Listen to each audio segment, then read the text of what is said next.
खुल रही हैं उनके बारे में बताइए। सबसे पहले तो मझगांव डॉक, इस पर आपकी क्या राय है, क्या करना चाहिए निवेशकों को?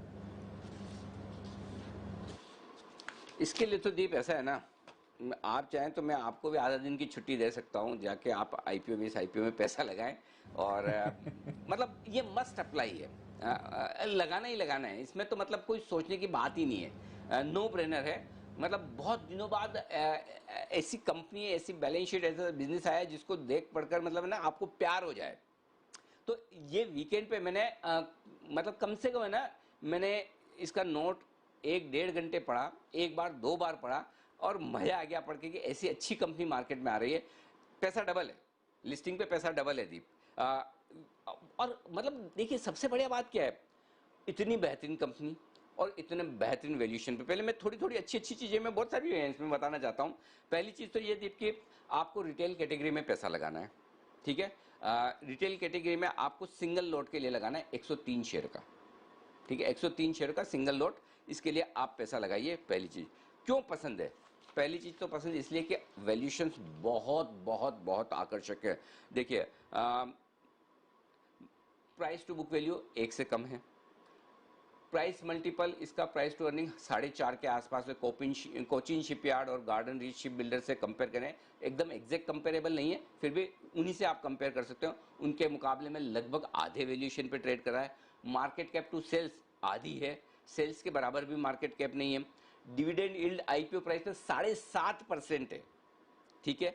जीरो डेट कंपनी है, अगले 6-7 साल के ऑर्डर पड़े हैं और मिलेंगे वो अलग बात है। और वैसे भी अब आत्मनिर्भर भारत और सारे डिफेंस के ऑर्डर अपनी कंपनियों को ही मिल रहे हैं, ठीक है।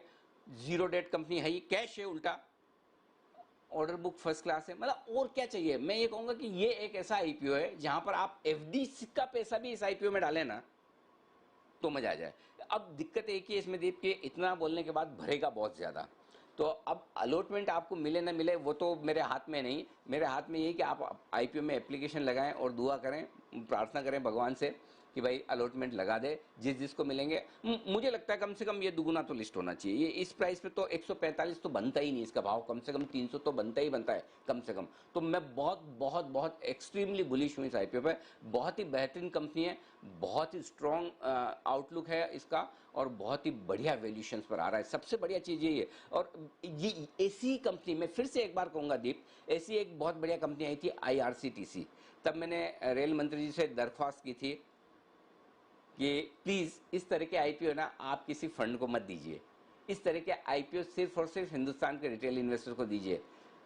फिर मेरी दरख्वास्त आज रक्षा मंत्री राजनाथ सिंह से है कि इस तरह की कंपनी जो डिफेंस सेक्टर की या शायद ये मनसुख मांडविया साहब की पोर्टफोलियो में आती होगी, शिपिंग वाले पोर्टफोलियो में, जिनके भी अंडर में आती हो, उनसे मेरी दरख्वास्त है, जब आप इतनी बढ़िया कंपनी इतने अट्रैक्टिव वैल्यूएशन पे आप दे रहे हैं, रिटेल को दीजिए ना, उनको देंगे पूरा का पूरा अलॉटमेंट रिटेल को दीजिए। और फिर जिन फंड को खरीदना है लिस्टिंग के दिन खरीदे, तब तो है ना लोग, नए लोग आएंगे स्टॉक मार्केट में, और तब लोगों को अलॉटमेंट भी मिलेगा। नहीं तो आज होता है क्या है, आप लगाएं 10-10 आईपीओ में लगाएं, एक आध में लगती है एप्लीकेशन तो लग जाती है, नहीं तो लगती नहीं। फिर लोग निराश हो जाते हैं, सोचते कि ठीक है अब इतना आप स्ट्रांगली बोल रहे हो लेकिन अलॉटमेंट ही नहीं मिलेगा तो क्या करें। तो पॉइंट ये है कि ये तो सरकारी कंपनियां हैं, पूरा इसका पेरेंटेज सरकार के पास है, दीजिए ना आप रिटेल को। मैं तो बोलता हूँ ये आईपीओ लाना ही नहीं चाहिए इंस्टीट्यूशंस को, किसी को मत दो, क्यूआईबी को मत दो, किसी को मत दो, ये पावर तो है ही ना सरकार के पास, दे दीजिए सारा रिटेल को। ये आईपीओ भी वैसा है जिसमें 100% रिटेल अलॉटमेंट ये होना ही चाहिए। और ऐसा नहीं कि हम पहले आदमी होंगे इस, वैसे तो पहले हो तो और बढ़िया है, लेकिन रशिया में ऐसा हो चुका है। रशिया की सरकारी कंपनियों का जब डाइवेस्टमेंट हुआ तो कई सारी सरकारी कंपनियां, उन्होंने ये कहा कि पहले सब हमारे नागरिकों को मिलेगी, अगर वो नहीं खरीदें तो फिर आकर फंड खरीदें, या जिनको फंड्स को खरीदना है वो लिस्टिंग पर सही वैल्यूएशन पर खरीदें। देखिए आप वो वैल्यूएशन सही करके, हो सकता है फंड वाले 150 में भी खरीदेंगे, सॉरी 300 रुपए में भी खरीदेंगे 150 का शेयर, लेकिन रिटेल तो नहीं खरीद सकता ना। पहले दिन अगर 300 खुलेगा तो रिटेल की हिम्मत थोड़ी है जो 150 का आईपीओ 300 में खरीदे। तो इसलिए ये जरूरी है, ये मेरी दरख्वास्त है, इस पर सरकार को सोचना चाहिए। जो बेहतरीन कंपनियां हैं, जो वेल्थ क्रिएट कर सकती है, जो लोगों का कॉन्फिडेंस कैपिटल मार्केट में बढ़ा सकती है, उन कंपनियों को, और जो आप ही की कंपनियां हैं भाई, देश जनता का है, ये कंपनियां सरकार की है, और ऐसे में अगर ये सरकारी कंपनियों की सारी स्टेक आप रिटेल इन्वेस्टर को देते तो गलत क्या है।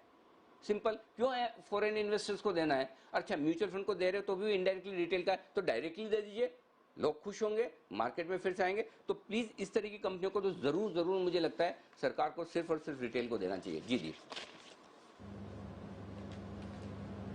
बिल्कुल सर, आशा है कि आगे जाकर आईपीओज में थोड़ा और बदलाव बने और रिटेल पार्टिसिपेशन को बढ़ावा दिया जाए। बट जैसे अनिल जी कह रहे हैं, मजगांव डॉक डेफिनेटली अप्लाई करिए और लिस्टिंग पर तो आपको डबल आना ही चाहिए। यूटीआई एएमसी सर, लंबे समय के वेट के बाद और काफी हाईली एंटिसिपेटेड आईपीओ थी, अब ये फाइनली खुल रही है कल, इस पर क्या राय है आपकी?